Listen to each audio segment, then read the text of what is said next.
Saya sempat berpikir bahwa panggung politik saat ini dinikmati sebagai sebuah bentuk hiburan. Sebenarnya saya sadar hal ini sejak lama, namun makin meletek karena adanya debat capres dan cawapres jelang pemilu 2024. Kenapa? Karena banyak yang mempertanyakan keseruan debatnya. Kok kurang seru ya debat kali ini? Menurutku lebih seru yang kemarin. Udah kayak nonton series Marvel loh ya ini. Namun apakah benar politik itu adalah sebuah bentuk hiburan? Saya tuh pengen banget gitu nyari persamaannya.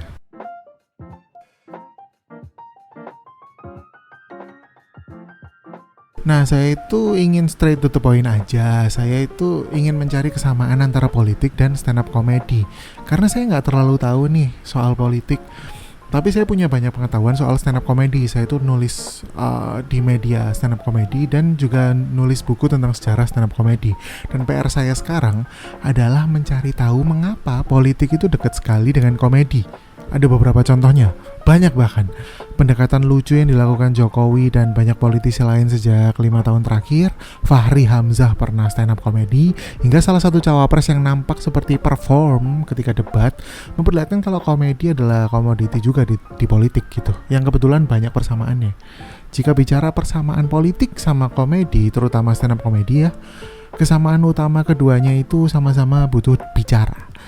Cendekia ilmu politik yang namanya Dr. David V. Bell menyebut bahwa dalam politik itu banyak sekali pembicaraan. Begitu banyaknya sehingga seolah-olah pembicaraan adalah politik. Konteks kutipan beliau adalah politikus itu hampir selalu dikenal karena apa gagasan yang ia kemukakan. Kita akan dengan mudah mengaitkan politisi dengan ungkapan yang pernah kita buat, seperti Megawati dengan mau aku, atau Tifatul Sembirin dengan internet cepat buat apa, atau SBY dengan saya prihatin, serta Ma'ruf Amin dengan itu dia. By the way, salah satu hal yang menarik adalah Dr. Bell menyebut bahwa saking politik itu sangat kental dengan pembicaraan. Ada presiden yang dibicarakan masyarakat karena nggak suka bicara. Ialah Presiden Amerika Serikat yang namanya Cal Coolidge. Mungkin dia akan bicara kalau ada topik soal legalisasi ganja medis. Mungkin. Kalau kita bandingkan dengan stand up comedy, politik tuh punya derajat kesamaan dengan stand up comedy. Kalau stand up kan semata-mata tujuannya itu ingin lucu dan menghibur. Nah, politik tuh juga di derajat tertentu ingin masyarakat juga bahagia kan sebenarnya. Harusnya tuh seperti itu. Karena politik adalah sebuah proses mencapai masyarakat yang lebih baik lewat pengambilan keputusan yang seharusnya bikin rakyat senang dong. Masalahnya rakyat kadang-kadang juga tidak senang. Sama seperti ketika stand up juga, karena kadang-kadang komika itu tidak lucu di atas panggung. Nah, di politik tuh katanya emang beda. Politikus tuh akan beralasan bahwa di politik terlalu banyak kepentingan yang harus dibuat senang. Coba kita analogiin langsung dengan stand up comedy ya.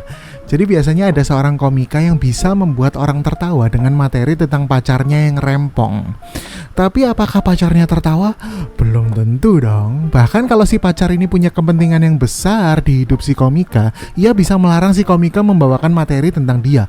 Awas kamu ya bawain materi tentang aku. Rahasia kalau kamu selalu minta transfer buat depo slot, akan aku sepil di Twitter gitu kan. Dan penonton kecewa karena lo kami kan pengen dengar materi tentang pacar rempong. Dasar kamu laki-laki takut pacar. Dalam hal ini pacar adalah ketua partai. Sama dong politik dengan stand up. Ahli komunikasi politik Dan Nimo menyebut bahwa politikus ini punya cara berbicara untuk bikin ilusi bahwa masalah di masyarakat ini sedang diatasi. Dan politikus bisa dilihat sebagai sosok yang melayani kepentingan publik secara luas. Garis bawahi kata ilusi. Cara yang dilakukan tuh ada beberapa. Dan cara-cara ini mirip dengan cara stand up comedian untuk ngomong gitu. Yang pertama adalah menggunakan eufemisme dalam melakukan komunikasi publik. Ini adalah istilah yang sengaja dibuat tidak ofensif. Ditangkap jadi diamankan, miskin jadi prasejahtera, banjir jadi kenangan, judi slot jadi Candy Crush.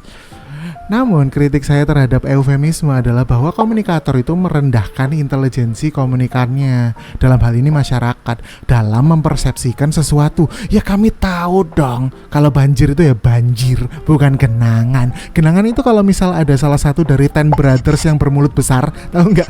Itu nyedot kolam gitu kan, ada kan adegan itu. Terus airnya itu dimuntahin di jalan perumahan itu.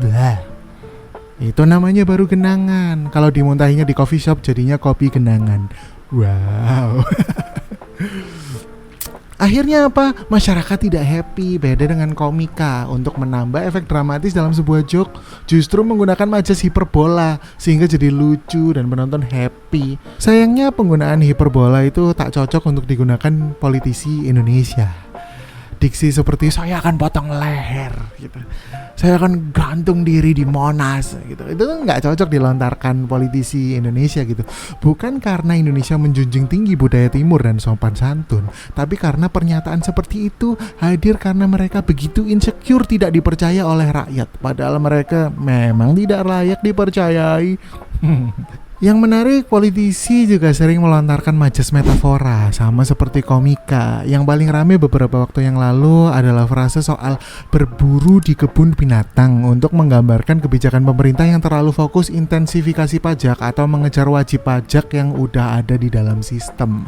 Penggunaan metafora di dalam politik itu juga kerap dikritik. Salah satunya di jurnal tentang komunikasi politik yang ditulis oleh Elliot Zassin dan Philip C. Chapman, di mana ada penyederhanaan situasi yang tiba-tiba merugikan berbagai pihak.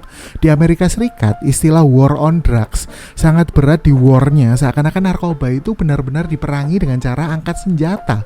Akibatnya, banyak sekali orang kulit hitam yang dipenjara atau bahkan dibunuh hanya karena dikira punya narkoba, buntut dari rasisme.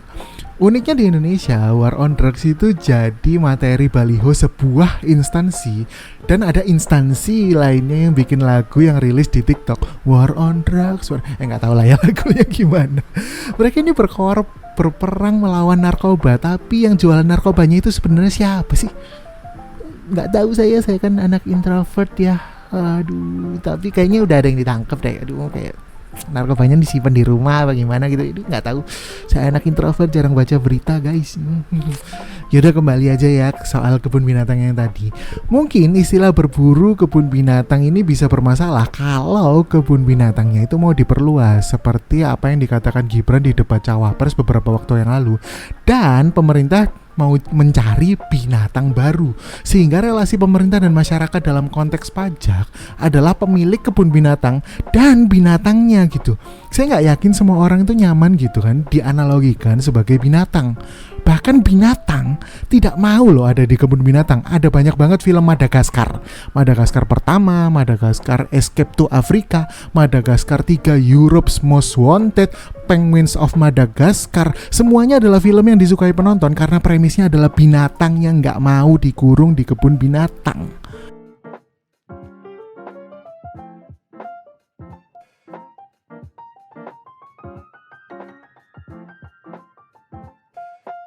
Makanya tiap politisi ngomong itu kita harus cermati. Contoh aja nih. Contoh Pak Jokowi nih. Ini agak off script guys, mohon maaf.